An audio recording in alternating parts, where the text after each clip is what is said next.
સભા ઈડરમાં યોજાશે। સભાને લઈને પોલીસનો ચુસ્ત બંદોબસ્ત ગોઠવી દેવામાં આવ્યો છે। એક ડીવાયએસપી, 3 પીઆઈ, 19 પીએસઆઈ, 150 થી વધુ પોલીસ હોમગાર્ડ જવાનો તેમજ 2 વોટર કેનન પણ તૈનાત રખાયા છે।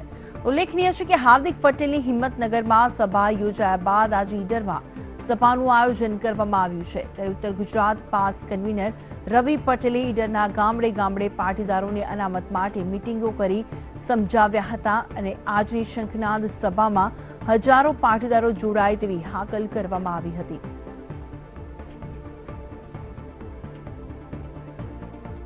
આગે વધુ વિગત સાથે જોડી ગયા છે અમારા સંવાદદાતા દેવ ગોસ્વામી। દેવ, જણાવશો શું વિગત છે આગે?